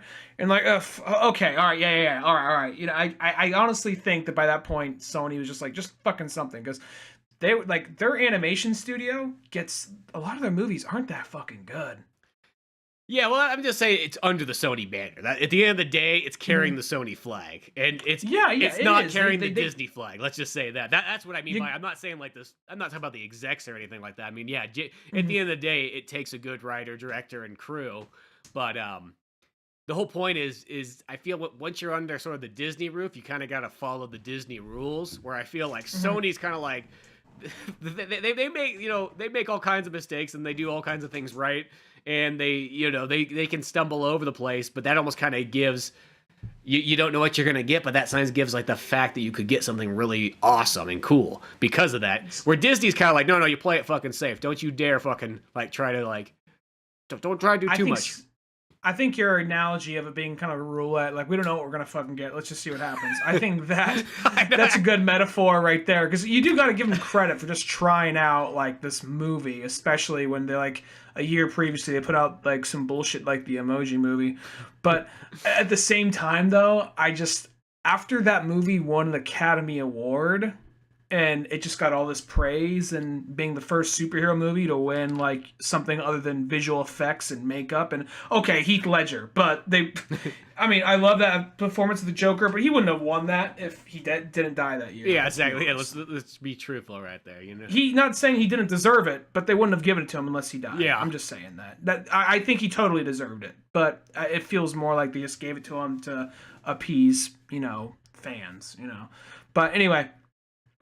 I honestly feel like whatever Sony exec signed that movie off, I honestly feel like she was definitely pulling a Meryl Streep from The Post. Like, I said yes! I said yes to the Spider-Verse! Yes. These guys did all the work, but I said yes! No, that's probably totally true. That person's probably walking around all day long saying that. But yeah, you know what I mean? Like, I mean, that movie almost feel like, I mean, like, it makes kind of sense that it kind of could win an award, but I feel like 2 years ago, that movie would have never won those fucking awards. I feel like, I don't know what the heck happened at that point. I felt like it was that and Black Panther sort of put it in this category, like, shit, I guess we have to vote for these movies. They got a black character in it. We can't not vote for them. Like, you know what I mean? Because a long time ago, I feel like you could have had the best fucking superhero movie ever. They would fucking throw it to the curb. Like, whatever, it's superheroes. Well, Black Panther, they just kind of handed them. It's like, this will shut him up. Well, that's like out there. Because, like, you know, Black Panther's one movie's like, it's good, but it's not, like, amazing. Like, shit, there's like so many better superhero movies out there than Black Panther. You know what I mean? I feel kind of like when you see Cartman like in South Park, I'm like, okay, come on guys, it wasn't as good as everybody thought. I mean, you know, at the end of the day, I mean, like, don't get me wrong, I enjoyed it, but it wasn't one of those ones like people, like, some people made out like it's like fucking legendary. It's like, okay, no legendary. I think it's one of those things. Just it ain't fucking Aquaman. Let's just say that. I'm going to say this. I think it's just one of those things people just have a tendency to... I think they're more of just happy that a movie that scale got made and they had, you know, something that was accurate to the comics and it had an all-black cast and it was this, you know, real kind of like Black Pride movie, but at the same time was still just a really fun adventure movie. Mm-hmm. And I think that I'm going to say that I like that one more than I liked Captain Marvel. It's just one of those things where, thinking back on it though, like Ryan Coogler is a great director, but I'm still probably going Creed 1 before Black Panther. Oh yeah, totally. But on top of that, I'm sorry, I'll wrap this up. But on top of that, I just think it's one of those things like, oh, this movie is just such a landmark because, you know, you had people who don't go see superhero movies going to see Black Panther because, like, oh my god, they're finally fucking doing this. So I can see why people were making such a big deal out of it. Mm-hmm. Now, did I think it was going to win any Academy Award other than like visual effects and costume? No, I don't, because what ended up Green Book ended up winning, which I didn't even see fucking Green Book. But it's one of those things like it looks like this very Forrest Gump ass Driving Miss Daisy type story, you know? Oh, is that the one with like fucking Viggo Mortensen driving a car? Yeah, that movie just like I remember just seeing the theaters. I'm like, that doesn't look fun. If Viggo Mortensen was maybe carrying a sword, maybe I'd be more interested. But people like that movie. I mean, maybe you have to watch it and see it. I mean, yeah, it's probably one ones you probably would watch. I can probably guarantee this probably what it is. You probably would watch it. You'd probably be like, you know, that's pretty good. But it's a one-time watcher. I bet you anything that's exactly what it is. Because a lot of times movies that win, it's not that they're kind of bad movies. It's just that they're like a one and done film. Like they're not like, shit, I'm gonna throw this on all the time now. And don't get me wrong, some of my favorite movies have won Academy Awards. Departed is one of my favorite movies. But at the same time, I mean, I think majority of the time I don't know. I just don't give a shit for most of the movies they end up nominating a lot of the time. Yeah, because a lot of times, like, I think most of the time you sit back and go, shit, did you guys even watch all the movies this year? You know what I mean? Hostiles won absolutely nothing, I don't think. Like, what the? January. Yeah, they're like, fuck. Well, yeah, Black Panther was February. It was like fucking 2 weeks away from Hostiles. Yeah, but they weren't letting no one forget about that one. Yeah, but they'd be like, yeah, but, well, Hostiles had Native Americans in it. Nobody gives a flying fuck about Native Americans. It's all about black people now. Oh, okay. They have casinos. They can fend for themselves. Oh, we're going at that point. Yeah, fuck you. We don't care. You know what? The Eagles might have liked them. Maybe the Eagles could take care of the Native Americans, huh? Eagles the band? Yeah. Call Joe Walsh. See if he's doing anything. You know, it's one of those ones like that. So, I mean, I said, like, Black Panther, it's still a good movie, but I feel like it's kind of about that. Like, I like it probably more than Miss Marvel as well too. But it's in like that. I call it like the center of the road. Like, it's a solid movie. It's good, but it's not like, let's say this. It's not like fucking Captain America, Winter Soldier, you know, or Captain America, or anything that's got that Captain America. It sounds like, well, it's got Captain America in it, but you know what I mean. I think we need more Captain America. Well, it's one of those things where... I guess that one does have Captain America. I was getting that confused with Avengers. Captain America wasn't in Black Panther. But, you know what I mean? Those movies were around the same time period. I just kind of, like, crossed them over together. He's in a lot of them, yeah. Chris Evans. But, well, it's one of those movies that... How do I put it? It's like, I could remember certain monologues and certain scenes, like line for line from certain Captain America movies or Avengers or even like certain Batman movies, and not just because I like those superheroes a lot, just because they're really well made movies. And I kind of remember Michael B. Jordan's whole like spiel when he's like kicks the shit out of T'Challa, but it doesn't really have like, oh yeah, that one line or that one monologue or that one scene that, I mean, there's some cool action scenes, but there's never really that thing that really you carry with you a whole lot. You know what I'm saying? Yeah, it's just a nice solid movie, but to me it didn't come across as like a legendary picture. I mean, granted, I guess as far as having the whole cast and so on, that itself, I mean, I get where they're coming from there. You know what I mean? But if you're just taking it as a movie, you're not taking it as like some kind of political statement or something like that, just as a movie, it's a nice solid one. You know what I mean? At the end of the day, it's what is. It ain't no fucking Aquaman. That's all I gotta say. Shit, they must have not saw that movie because that was the fucking best superhero movie of the year. God damn it. Still gotta see Aquaman. I know it comes out like in a week or something. I think. I can't wait. Gonna buy it on Blu-ray. Gonna be amazing. So good. So good. I just like to see like. It's literally like getting like I feel like Aquaman, like Black Panther comes out to Blu-ray, like Spencer Scott Holmes. It's not Aquaman. it's almost like looking like, well, yeah, that's why I bought it, because it wasn't Aquaman. You know what I mean? It's just like one of those ones. But yeah, dude, Aquaman. I feel like I'm talking that movie up so high to people that because like nobody fucking saw it. So it's kind of like one of those ones where it's like that movie did gangbusters. A lot of people saw it, but just like a lot of people in our circle didn't see it or whatever. Yeah, well, yeah, people I talked to, I guess, didn't see it. Well, some people did, but not as many as I would have hoped for. Not as many people that saw it as people that saw Spider-Man, you know. Because to me, it's like, when I watch it, I'm like, shit, this is probably like close to being like, I mean, it doesn't have Batman in it, but like, you know what? As far as like a movie being made, out of like the modern DC ones, I think this might be the topper. I mean, I've only seen it once, so sometimes you always have to give it the second time watch to give it like the guarantee. But I'm like, I don't know. It's definitely up there. It's between that one and maybe Justice League. Those two are like the toppers. Well, I heard it's very unapologetic. Like, fuck you, we're going full superhero. We don't give a shit. Which that makes me happy. See, and that's what I liked about it, because it felt like no other superhero movie has really done that yet. They always still like have their kind of like standoffishness. This one just said, "Fuck it, we're doing it. It's super. It's fucking Aquaman. Go fuck yourself." You know what I mean? I always thought that going back to the random one, Avengers 2 is the first one to seem full tilt superhero movie. Like they don't really beat around the bush. Like because every superhero movie there's always that scene where it's just like, oh, we got to go talk to this guy who's not in the comics, but fuck it. And then like, oh, you know what? We're just pulling a character from the comics who's not part of this comic. We're gonna go see Ulysses Claw just because fuck it, we got the rights to that character. We don't even have Black Panther yet. We're going to Wakanda for a second.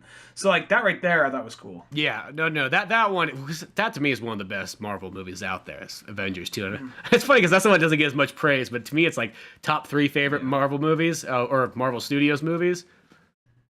That one's damn good. Well, did you see Battle Angel Alita? I know this is kind of just going off topic, but that's a perfect example of like another comic book thing done fucking right. I wanted to see it. I haven't got a chance yet. It's not playing in any of the theaters in walking distance to me. That almost determines what I'm going to go see. Well, the upside is it might still be in theaters at least for about another month, because until Shazam comes out, there's not really anything major. So there's nothing really, in a sense, that means there's nothing really to knock it out yet. But that one's so fucking good. That movie's right at the moment. That's my top movie of the year. I've heard people say like they were, because for a minute I was a little nervous for that movie because I'm pushing it back. Like it's coming out in Christmas. Well, now it's coming in January. Now it's coming out in February. Well, shit, it was coming out last summer. That's how that was the original date. And they just kept on pushing it back and pushing it back, so I was worried for it. But then hearing people say, you know what? It, like the overall consensus what I hear for it, like not perfect, but a really fun movie. It's kind of what I'm hearing from a lot of people. So without that alone, though, I mean, I already like sci-fi, and I'm hoping for more good anime/manga live action adaptations. So hopefully this is one of them. Well, it's kind of interesting too because it's kind of almost like it has that thing where it's like, okay, just replace the Japanese characters with Mexicans, and it kind of oddly, you can't call it whitewashing. It's one of those weird ones where it's like it kind of works in a goofy way. Like you feel like people would kind of bitch about that, but like it's like I don't know, Mexican versions of it. Like I don't know, like it works. I heard someone bitching about Speed Racer being like, okay, so if you don't like Speed Racer, you don't like Speed Racer. Like, well, no, I think it should be as true as possible. I think they should be speaking Japanese to each other. It's like, all right, okay. Well, I mean, you have to make a Speed Racer. They can't please this fuck. Yeah, exactly. But I mean, like Battle Angel, I probably would say it's maybe not like exactly a perfect movie, but it's damn near fucking good. Like it's like a 3.5 out of 4. Like, I mean, I can see if you weren't really into sci-fi or you weren't into like the comics or anything like that, it might not jump out at you. But I'll say this: I took my dad to go see it, and he loved it. He thought it was amazing. So go figure.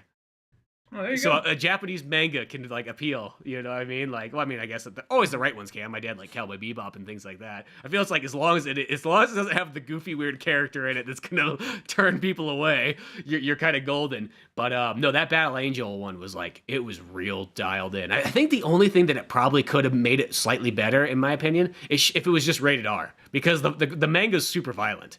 So it's kind of missing that out. I mean, granted, it's a robot, so a lot of times you're like, robots don't have real feelings. So you can kind of get away with some of the violence that way. But I mean, like, in the manga, like, they like brutally fucking murder people, like, left and right in that thing. And it's really badass looking. So, like, I saw the OVA, and yeah, the OVA is really good, too. That's one of those ones I always want to do. I want to do a retrospect on that one when that movie was kind of coming out, and then we just never got around to it. One of those back burner ideas I had in my head that I didn't even tell you about. Like, we should do this! And then, next thing you know, you forget about it. Clearly, there's a stigmata thing going on, because right when that movie was coming out, I actually looked up the OVA and watched it. So yeah. But yeah, the OVA is very similar. It's that's almost like feels like the quick version of how the movie is, because the movie's kind of nice and long to sort of capture a lot of the stuff from like books 1, 2, 3, and 4 and kind of put it all together. Really impressive. I think this right here, it's like one of those ones. Like I think this will kind of be the first very big stepping stone for pretty much anime, manga, movies for American. You know what I mean? Or made in America type stuff. I think this one kind of is. Because it's kind of like, it worked its way up. You know what I mean? Like, I was talking to somebody the other day. I was like, you know, everybody can put down Dragon Ball Z, but it's that odd one where it's like, it's Stepping Stone 1. Well, you know what? If Detective Pikachu does good, I mean, I know that's also a video game, but if Detective Pikachu is a good movie, I mean, the movie's going to do good. Yeah, there's that no movie's gonna fucking do good. doubt. There's no way that movie doesn't at least kill its opening weekend. But as far as critically, I got faith in that movie. Sonic, we'll see what happens. I'm not like being as I mean, I know I was kind of talking about how bad the one version of him looked when they did the silhouette thing, but saying the other stuff they put out recently, like, okay, he doesn't look as bad. I mean, he doesn't look amazing, but doesn't look as bad as I thought he'd look. So no, I think it's kind of going well, because really I think, especially just like, let's just say straight anime manga, like maybe not like video game movies. Like, really, it's like, what was it? It was Dragon Ball Evolution. Then it went into Speed Racer. Then it went to, God, was there anything in between Ghost in the Shell? I don't even think so. Was Blood the Last Vampire? I thought that was a Japanese one, but maybe I could be right. Was that a Japanese one? Maybe I'll say this. That's a straight-to-DVD movie, so... Oh, don't count it. Never mind. Yeah, I don't mean to say it like fucking like an Oscar person. Like, doesn't matter, didn't go. But, like, let's just say, big screen, you got to come out to the cinemas. You got to come out major motion picture. I'm going to count Death Note, even though it's not big screen, it's Netflix, but at the same time, because, you know, Roma, that was a Netflix movie that made it. Roma was a Netflix movie that made it to the Oscars, so I'm gonna count Netflix. And it's done by a director who did theatrical films. I thought the Death Note one, I guess it is. It's the Full Metal Alchemist one that's Japanese. I thought. Yeah, that one was bullshit. That's kind of sad that one kind of was, because not Inuyasha, I mean, fucking Samurai X movies. Those ones are fucking amazing. All three of them, that trilogy. Oh yeah, well, the whole thing with. But those ones are Japanese, so I kind of like you kind of expect a little bit more when that's. Well, Full Metal Alchemist was a Japanese one too, but the thing with that was it just does the thing where it really condenses a lot of shit into one movie, so it just feels really rushed. I'm like, I could read the manga for this. So it kind of sticks too close to the source material, but kind of condenses too much, you know. So it's like, you know what, I mean. Not to be this guy, I don't want to sound like a snooty, privileged American, but the visual effects don't look as good as they do here. And on top of that, it's just like, I feel like I could be watching the anime right now, and it would just be, you know, better. Does it have like the Dragon Ball Z kind of like Kai feel to it, where it just kind of, or not Kai? Yeah, Kai, where it feels like they almost just cut too much out story-wise. Like, I kind of like it when it lingers here and there. Like, that spacing is almost what makes it kind of like stick into like, you know, like why you remember these episodes. I'm gonna sum up the whole movie right here for you. It opens up. They're trying to bring their mother back, and then it abruptly cuts. He's chasing the priest through like the streets of Lior, and they come across the stone. They realize the stone is fake. They go to the capital. That's where they introduce the other characters like Hawkeye and Mustang and all them, and they're still looking for this thing. And that's where the homunculus come in. They're tracking down the homunculus within the city. And then I want to say, I don't remember if they come across the, it just really condenses a bunch of the manga in the show into one little like 2 hour and a half movie. And it's just really rushed. And that's where they also get in the whole thing with Scar killing the the Chimera child dog thing, so it was just one of those things. It was just like, whatever. Still sounds kind of interesting, but yeah. I mean, you seen the show, you read the comic, you know what's gonna happen. Yeah, it's just that condensed. And that's always the toss-up between, like, do you do an adaptation or do you just do it, like, as the page? Now, granted, I guess, here's the thing.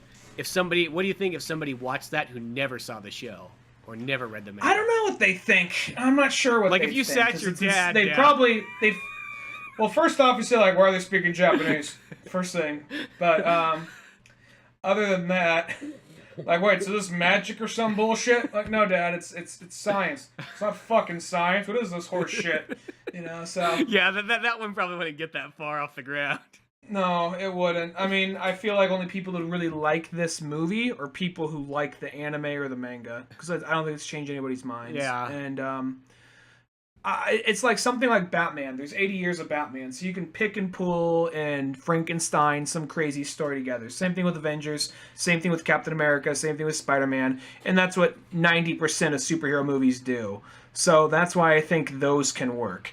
Now, I never read the Rurouni Kenshin manga, but I watched the show, so I don't know, maybe it's just following the manga really closely, but I felt like the movie did this good job of just like, it kind of got a lot of the points of the first of season 1, but it focused on other things and kind of like, how do I put it, like kind of a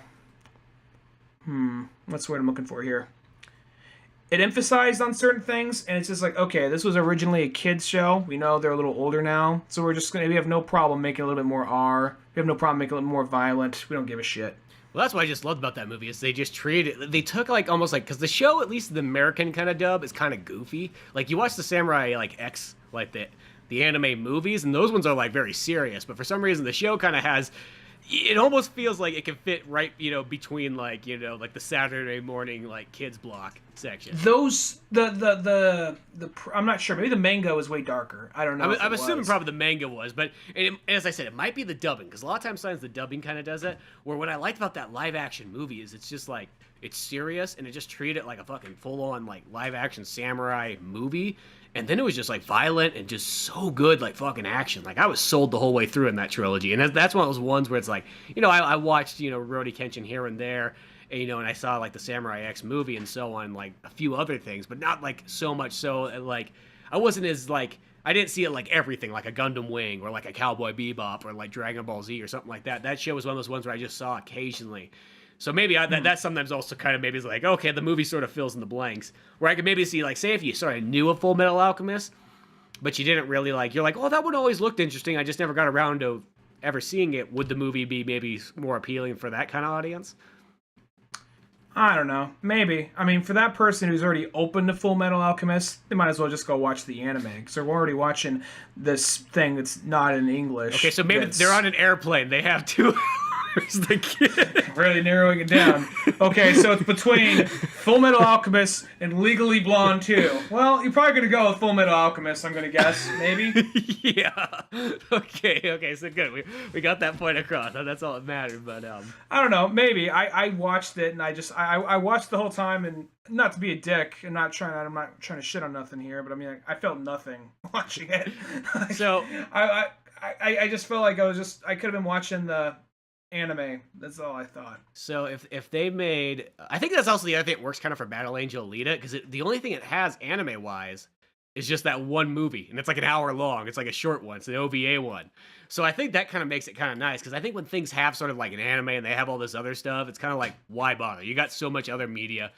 What's one more? Where this one's like, it's literally just coming straight from like the book, really, at the end of the day. That's it. I mean, I guess kind of has. Here's another example. Did you watch Umbrella Academy? No, not yet. I'm so bad about like things on Netflix. That's like one of those ones where I'm like, okay, out of all the things that came out on Netflix, I would watch that one more than a lot of the other ones. But I don't know what it is. It's, to me, it sounds like the goofiest thing ever, because that's probably the easiest way to watch stuff. That sounds like the most amount of work for me to watch stuff. It feels like it's easier for me to go to the theater or to throw a DVD or Blu-ray on. But for some reason, Netflix always sounds like, maybe it's just the intimidation of like getting into the screen and there's just too much choices. It kind of reminds me of like TV and channel surfing. Like, I don't know what it is. Like, gives me anxiety, maybe. I'm not too sure. Don't tell anyone that Netflix choices, too many choices. I don't know what it is. Like, remember in the 90s when we just didn't get choices? Wait till my therapist hears about this. Don't say that. That is something some baby boomer is going to say. You won't believe the shit I heard on this fucking podcast. What's it about? I get the podcast? I don't fucking know. I don't know why I downloaded it. I was curious. But this fucking millennial on here telling me Netflix gives him anxiety from too many choices? What the fuck is wrong with this generation? Yeah, don't give him fuel. Well, he might be like, oh, but he did say he'd rather go to the movie theaters or, you know, watch movies on, like, physical copies. So I feel like I'm kind of like, it's a mixed bag for that guy. He's like, I don't know where to go with this one. I also don't know. Should I watch this Full Metal Alchemist movie? I like fantasy, but I don't like Japanese people. But I do. Whoa, Phil, what? I can say it. There's none of them around. Oh, there is that generation gap. Okay. Yeah, we got to that point or whatever. Well, that's all I gotta say. At the end of the day, I'm kind of glad that they finally are having, like, the anime movies come out. And I think, you know, because I like the Ghost in the Shell one. I mean, I know that, like, once again, not perfect movie, but, like, I was still pretty impressed with it. Also, I guess if you can have a movie where you have, like, my least favorite actress ever in it, and I'm still won over by it, that's a pretty good job right there. I'm still kind of like, okay about that movie. I wasn't blown away by it. That was another example of me watching it, because like all the choices they made that were their own weren't really the best part of the movie, and all the stuff that was the best part of the movie was just kind of like copying what the previous movies or show did. Mm-hmm. So, and I guess you can say, oh, well, this Batman movie took this much of Dark Knight or this much of Long Halloween, but I still feel like those can kind of have like this signature to them, where that movie, everything, like, it looked visual. It wasn't like a bad movie. It wasn't god awful, but I just kind of maybe like, oh, you know what? I liked the other ones more, and I felt like it was just kind of like just looking through a live action lens for some scenes, and because I didn't like the whole like, who am I? What's my past? Like, I don't. Yeah, because she had none of that in the other one. She was a fucking hard ass bitch who knew who she was. She was basically robot Clint Eastwood lady. That's what she was. Well, see, she like you didn't fuck with her. She knew what she was, and she was fucking at one step ahead of the bad guy in a lot of ways. I get they're trying to make her more vulnerable, but I don't know. See, that's the difference between like the 90s and nowadays, because nowadays everybody has to be like, ooh, feelings or so on like that. Like, there was something that made me laugh so hard. It was like one of these ones. There was like at this gun show or whatnot. There was of course a Trump booth there, because why would there not be? Yeah. And there was a T-shirt though that they had for Trump that just made me just laugh almost, because it almost even reminded me. It was just fucking hilarious. It was just like, Trump 2020, fuck your feelings. And I just couldn't help but laugh. Like, it was so fucking funny that I was almost like, that's pretty fucking clever right there. And I will say, like, that's like one of those ones, like, probably if you just had like maybe like a libertarian guy fucking running for president, that's like what his campaign slogan was, it'd be like, dude, that guy's got my vote. Shit. Fuck your. Well, you know, because that's kind of how I feel. Like, because nowadays everything's got to be like, oh, what's the emotion? What is the character feeling? What is this? Where in the 90s, be like, I don't give a fuck. Do what I want. Clint Eastwood. I'm ripe and young. I'm 58. Yeah, so it's like In the 90s. it's funny just like how like that because nowadays it's like a lot of people still always look down upon like those type of characters, which they go like, oh, they're one-dimensional archetypes. That's why Judge Dredd and Punisher can't work nowadays. It's like, oh, fuck yourself. Those guys can always work because shit, there's always problems out there in the world, and you know who fucking solves problems? Punisher. And you know who takes care of fucking crime and order? Judge Dredd. Oh, we'll get there. People just need to give Dredd another chance. Yeah. It's a fucking amazing movie.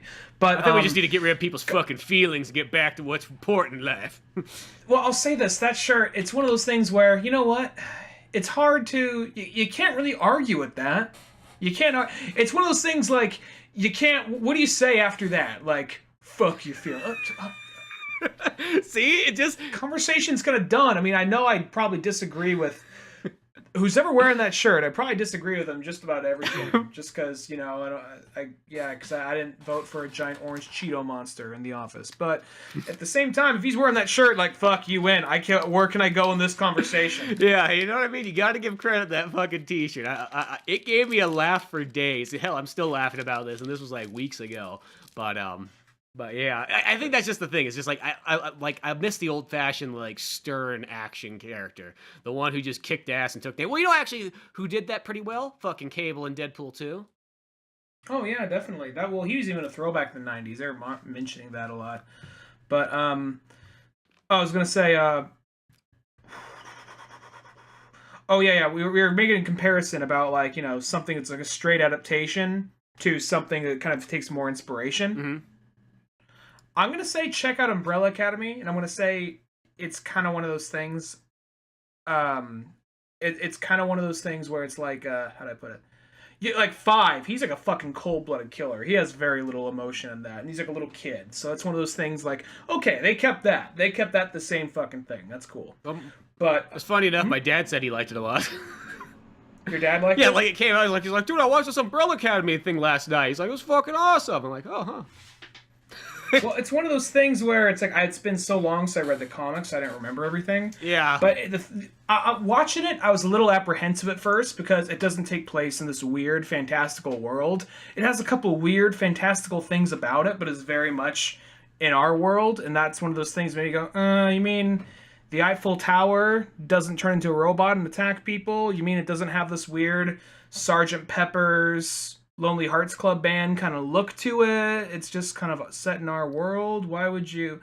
But then watching it, I was like, you know what? It's still a good show and still has a lot of the main things about it.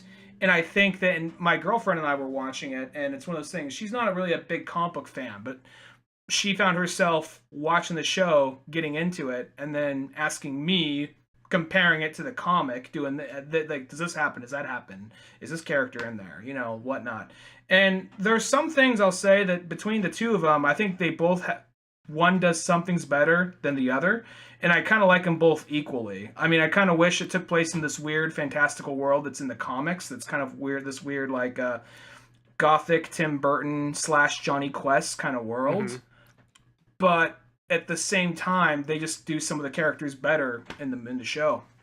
See, and that's kind of thing is if it does kind of improve on other parts, even if it does do the sort of grounded in reality thing, but it's not like overtly grounded in reality, but it's just like, okay, you know, there's like Luther, how he has that crazy like gorilla body.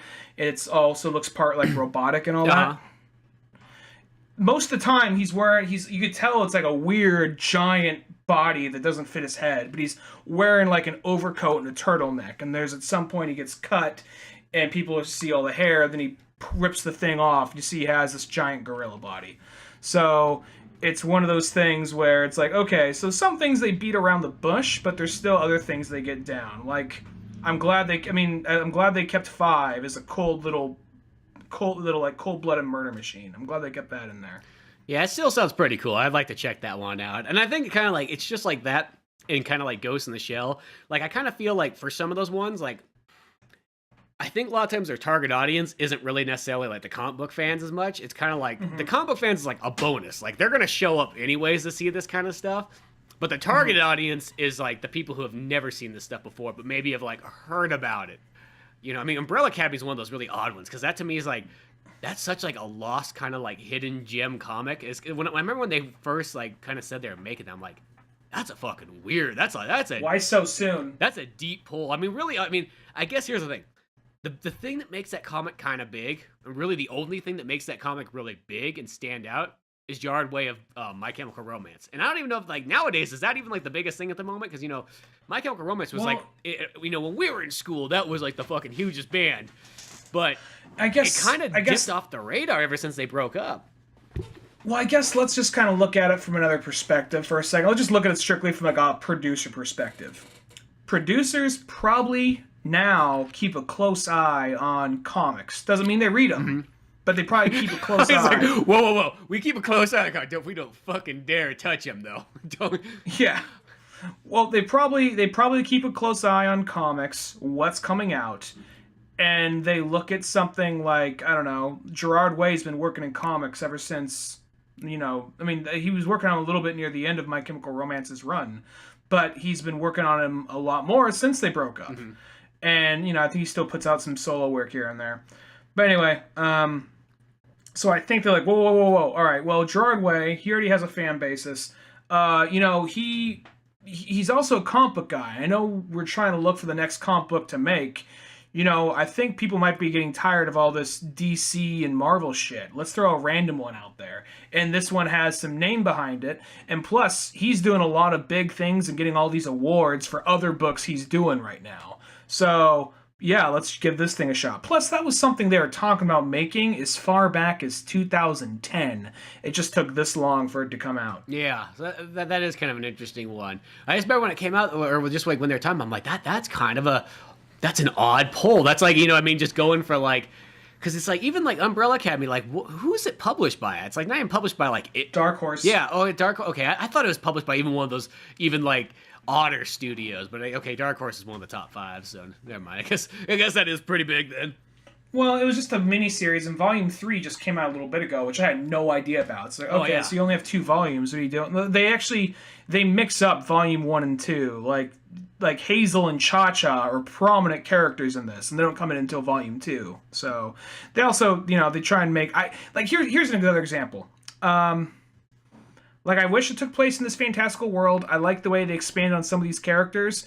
At the same time, some characters, I wish they just made Hazel and Cha-Cha faceless murder machines. I kind of prefer if they don't have these deeper personalities. Not saying they weren't written well, not saying they weren't interesting. They got emotions, but I just gotta have feelings. I'd rather them always keep on those weird, creepy animal masks and just eat candy and torture people. I'd kind of just rather them keep that, because they're one of my favorite part of Chapter 2, or Part 2. But at the same time, it's one of those things like, you gotta mix it up, and I get it, they probably want to bring them back for more seasons. So I still love the part in, spoilers for anybody who hasn't read it, the part in like Chapter 2 when like Klaus or Seance, whatever his name is, like possesses one of them, shoots one, and then turns around and says, "Look at me, I'm a fucking idiot!" Blows his own head off. Oh yeah, I love that part. I fucking died of laughter on that. See, those are those books that I've always kind of wanted to go back out and grab again and reread, because I really have not read the first 2 ones since they came out, and since you let me borrow them back in the day. So it's been many years. I had to flip through it to like, who's that? Oh yeah, that happened. Oh yeah, that happened. Like, when Vanya becomes the white violin, they of course drastically change it. By that point, I wasn't expecting her to wear some crazy white spandex thing, but it's one of those things like, okay, well, her skin goes kind of pale, but at the same time, though, it was a good story. So I'm not going to lie, I was a little apprehensive, being that kind of like, why they put it on the kid gloves? At the same time, though, I'm like, you know what? It's still a good show. Well, sometimes it's kind of, I always feel like, is it the Netflix thing? Because to me, like, Netflix always comes across, like, I know that, like, Netflix is huge and everything like that, but they still always come across, like, straight to DVD movies when they're on Netflix, instead of, like, having they feel like even the biggest movie on Netflix still feels like it's, like, kind of missing, like, the same budget that they would have gave to, like, a full-on major motion picture.